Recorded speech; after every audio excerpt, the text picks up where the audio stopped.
Good evening, I'm Soraya Mia and you're watching AWANI Tonight. No MOU extension with Pakatan Harapan. PM says he will abide by UMNO's decision. And we take a closer look at parliamentary petitions. Why is it underutilized by lawmakers? That's coming up.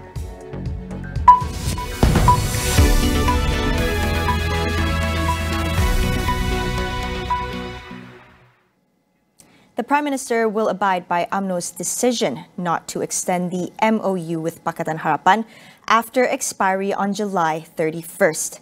As the UMNO Vice President, Datuk Sri Ismail Sabri Yaakob said, he is subject to the decision made by the party's Supreme Council. On Thursday, UMNO's Supreme Council decided that the MOU will not be extended after July 31st. The MOU is a confidence and supply agreement between Ismail Sabri's government and Pakatan Harapan. The agreement saw Ismail Sabri promising several reforms, such as laws restricting MPs from switching parties. In exchange, Pakatan promised that its MPs will not participate in any confidence votes against Ismail Sabri. Earlier, the AP Secretary-General Anthony Loke said that the opposition would have no issue extending the MOU. Meanwhile, Sri Anwar Musa said it is time for the Prime Minister to be Barisan Nasional Chairman and Election Director for GE15. The Ketere MP said the decision by UMNO to name Datuk Sri Ismail Sabri Yaakob as Prime Minister candidate for the upcoming general election will help restore the people's confidence. UMNO President Datuk Sri Dr. Ahmad Zahid Hamidi is currently the Barisan Nasional Chairman. Anwar, in backing Ismail Sabri, said that as Prime Minister candidate, he should be given as much space as possible to form an administration that can bring a new order of national politics that is fresher, cleaner, with integrity and able to restore the country. However, earlier, UMNO Supreme Council member Datuk Tajuddin Abdul Rahman warned that there was no guarantee Ismail Sabri would be Prime Minister after GE15, despite the party's decision. The Pasir Sala MP cited the recent Johor state elections, where BN's Menteri Besar candidate Datuk Hasni Mohamad ended up not being appointed to the post. In other news, Transport Minister Datuk Sri Wee Ka Siong has pledged to investigate soaring prices for plane tickets amid public backlash ahead of the Raya celebration. We said carriers are already working on increasing flight frequencies and extending air control operating hours. The minister said that a special meeting was held on Thursday involving the Transport Ministry, the Malaysian Aviation Commission, the Civil Aviation Authority of Malaysia and airlines to find the best solution. We said that higher fuel cost is a major factor driving up flight ticket prices compared to 2019. Besides that, many airlines struggle to operate at pre-crisis capacity as the COVID-19 pandemic had forced many carriers to ground planes and cut their workforce. It was recently reported that a return trip between Kuala Lumpur and Sabah cost around 2,000 ringgit during the Hari Raya season, triggering public backlash. Sabah Chief Minister Datuk Sri Haji Noor urged the federal government to look into the price hike that he said is burdening the people.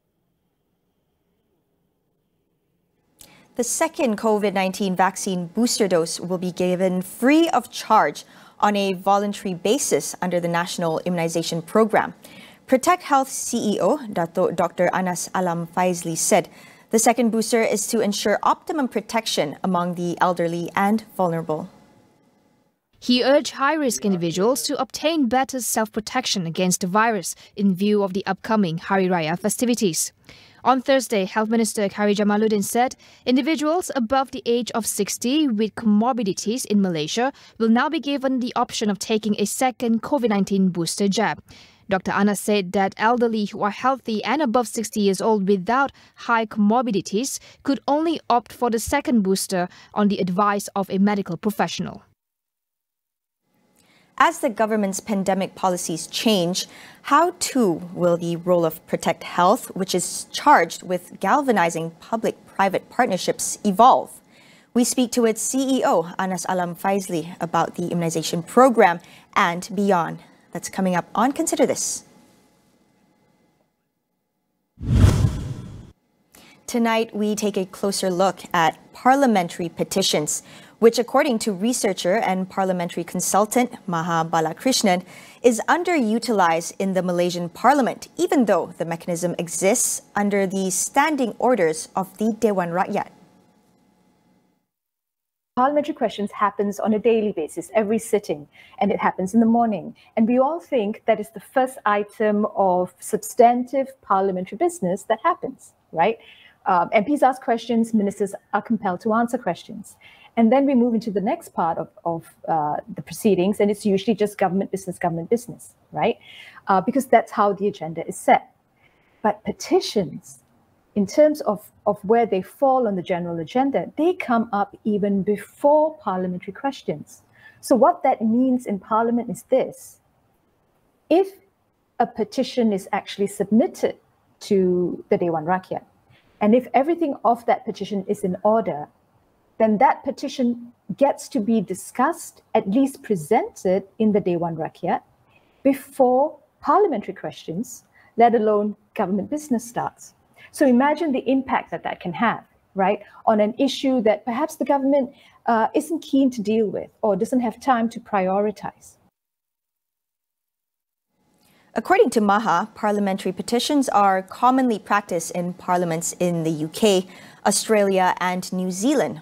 But why is it not popular among lawmakers in Malaysia?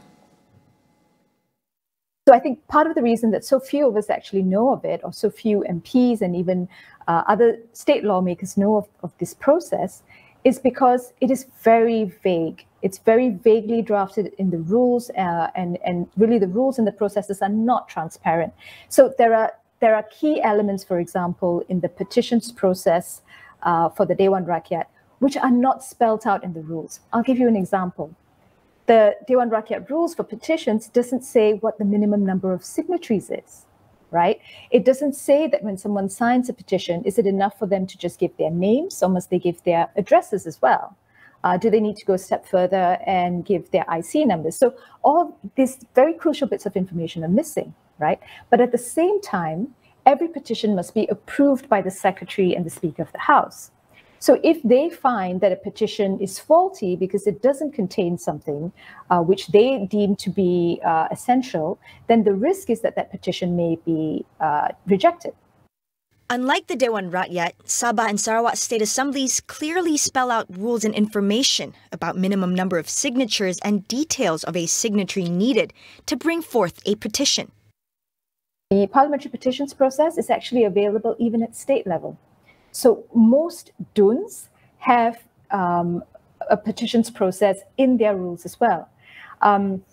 You'll find it in most of the DUNs, but if I could just point out Sabah and Sarawak in particular, which I find fascinating, because in Sabah and Sarawak, there is almost an automatic process that once a petition is filed, and if it's presented and in the DUN,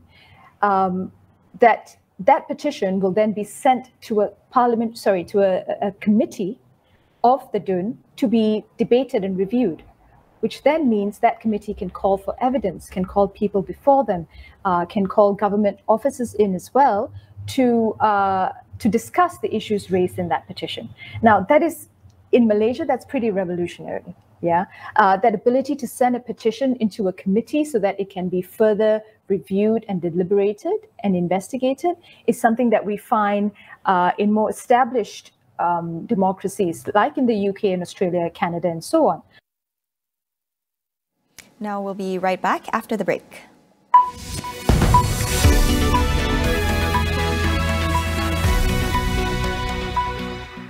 Bahmun semua padian, lihatlah Awani Borneo jam 7 malam setiap hari, banyak berita-berita cerita kita ni hanya di Astro Awani.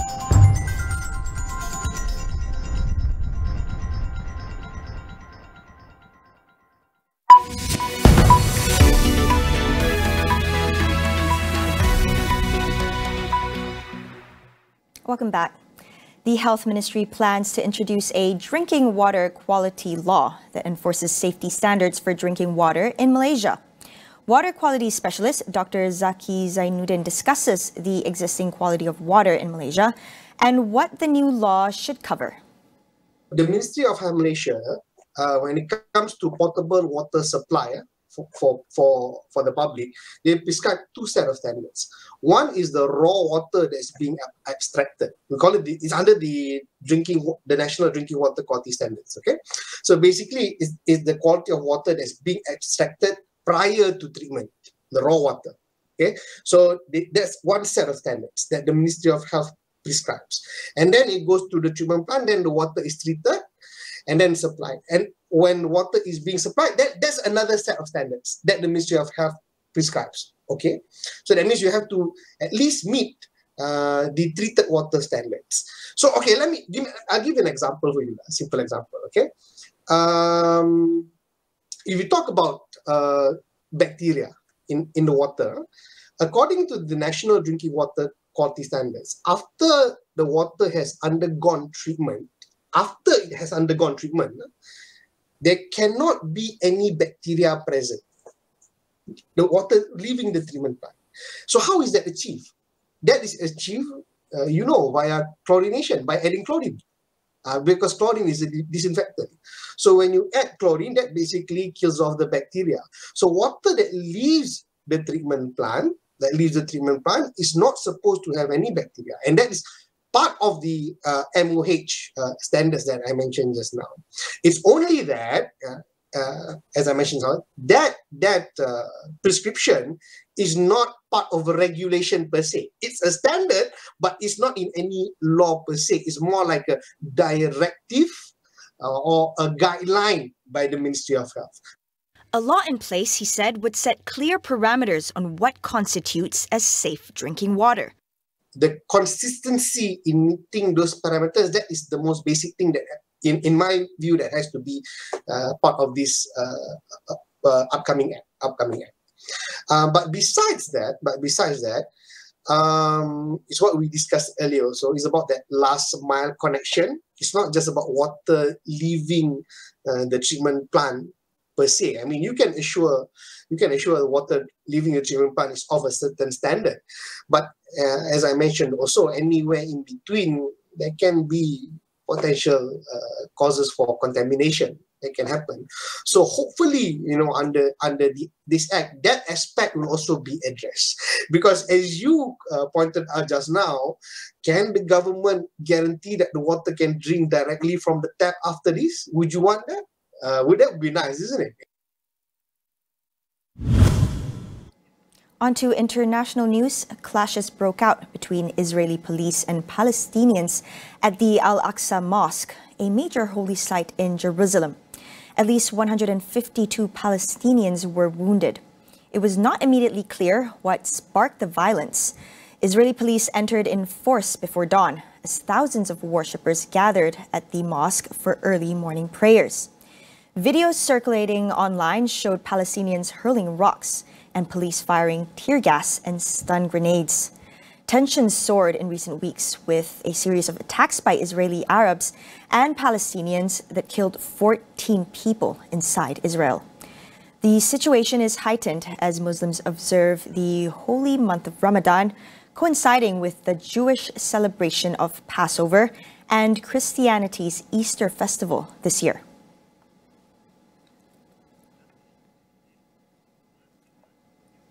Meanwhile, in an apparent retaliation to the sinking of a Russian warship, its military today launched an attack on a factory in Kiev that made and repaired Ukrainian missiles, including anti-ship missiles. The move follows the sinking of the Moskva warship on Wednesday. Ukraine claimed it was responsible for the attack, but Russia said a fire on board caused the sinking. Kiev was hit by some of the most powerful explosions heard since Russian forces withdrew from the area 2 weeks ago. Russia's defense ministry said attacks on Kiev would be intensified if Ukraine targeted Russian territory.